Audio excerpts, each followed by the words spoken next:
Riley Gaines comes to the campus, and there was another vote on the Epstein files. The government reopened just in time for the Thanksgiving rush, but I got caught in the flight chaos last week. We're here to tell you all about it. I'm Kaylin McCaslin. And I'm Daniel Mert. Your news starts now.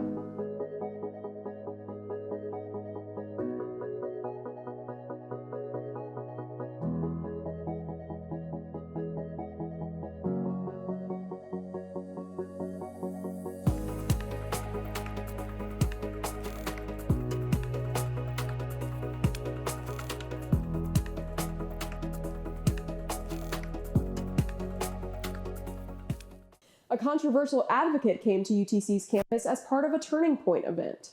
On Tuesday, armed officers had been seen on a balcony at the UTC library. Officers also parked their SUVs for security at the event held at Durthick Hall. A Turning Point leader talked about the planning leading up to the event. Well, we've been working very hard as a team, making sure that all of our bases are covered. We've been working very hard with UTC Police, Hamilton County Police, Riley Gaines' security team, and the Department of Homeland Security, making sure that we're safe and she's safe and everybody can just come and have a great time. People lined up to get into UTC's Durthick Hall to hear Speaker Riley Gaines. Organizers say more than double of the hall's capacity RSVP'd. She discussed her college athletic experience and her position on women's sports. Her main stand had been against trans athletes competing against female athletes. Here's part of what Gaines said. First, about her competing against a trans athlete, and second, her reaction to the Epstein files.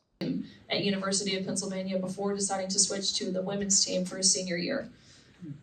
When I read this, I was shocked, right? Naturally, my whole team was shocked.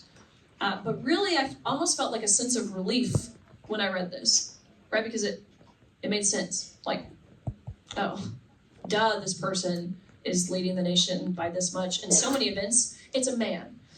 That feeling of relief was only really further solidified. Do I think Trump is implicated in the Epstein files? No, I don't. Not at all. If he were, I believe the Democrats would have released that. So I don't think he's implicated. So hear me when I say that. But this is something that matters to the American people. Yeah, so I've been following Turning Point for a while now, and just heard that Riley Gaines was coming to UTC, and I know UTC has just recently started a chapter of TPUSA, so I want to support them, and of course I'm a big Riley fan. Also, big Riley fan, as well as this whole Charlie Kirk thing, him passing away, and I just love how the students are getting involved, and what he's good for. So. And then, would you come to any more events in the future? Oh, definitely. As like someone who lives in Chattanooga and works in Chattanooga, not a student, I really want to support the community and support all the efforts that the UTC chapter here is doing. President Donald Trump signed legislation this week that compels the administration to release files on convicted sex offender Jeffrey Epstein.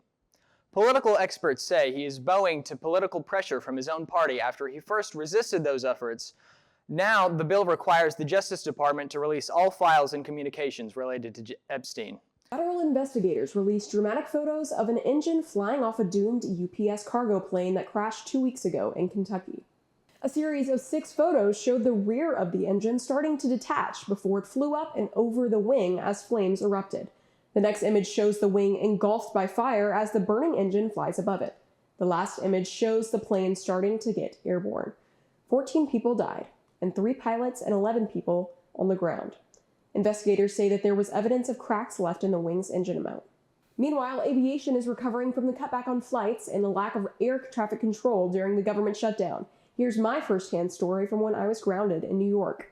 Last week, travelers felt the effects of the government shutdown as understaffed security lines and flight delays stacked up across the country. Being one of them, I documented what passengers were dealing with firsthand. I'm coming to you from LaGuardia, New York, where I've been here for basically a day, waiting to get back to Chattanooga. This is coming after last week when most airlines said that they're going to cut down on 4% of all their flights as federally mandated, and I am feeling the impact of that now. I was supposed to fly out last night. That flight was delayed 4.5 hours before it was eventually canceled, and now I am waiting yet another flight that I'm hoping gets me home. Now that the government has reopened, airports are slowly returning to normal. But for thousands of travelers, the shutdown left a lasting reminder of just how fragile the system can be. We needed the rain, but what's next? Here's Dean with the answer.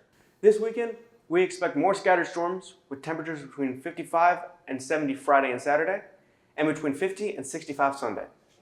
Over next week, we can expect more scattered storms from Monday through Thanksgiving, with a chance of sunshine on Friday. Monday, Tuesday, and Wednesday, we can expect highs in the low 60s and lows in the high 40s. A mild cold front will be moving in Thursday, with highs around 50 and lows in the 30s. That's all the weather talk I have for you this week. Stay dry and happy Thanksgiving. Thanksgiving is a little more expensive this year, and here's why. Simple economics would suggest that a reduction in the turkey supply would cause turkey prices to rise, and indeed, data from the USDA shows that wholesale turkey prices are up 75% this year. Some analysis from my colleagues at the Center for Food Demand at Purdue suggests that average retail prices, the prices that consumers pay, are going to be up 25% this year.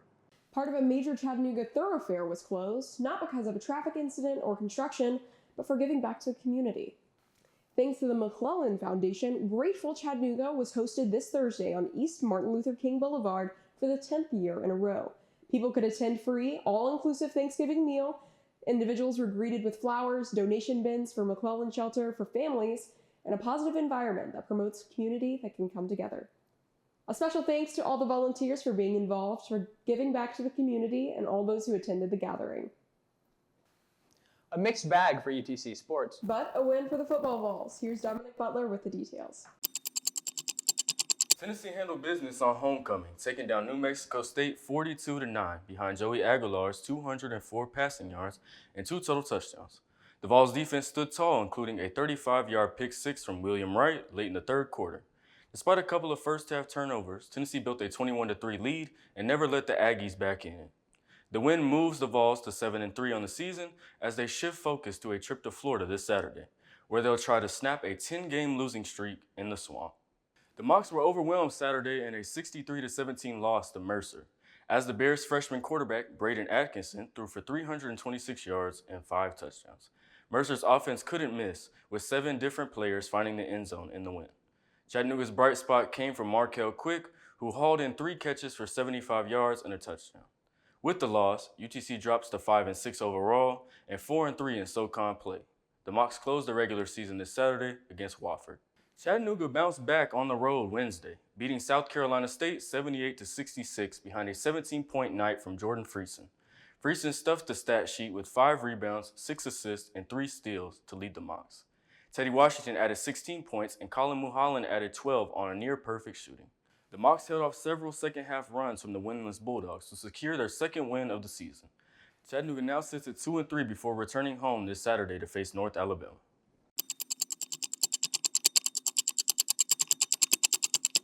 That's this edition of Mocs News. Thanks for joining us. Be sure to keep up with us on our Instagram page. We are also on Facebook and YouTube. Have a great Thanksgiving.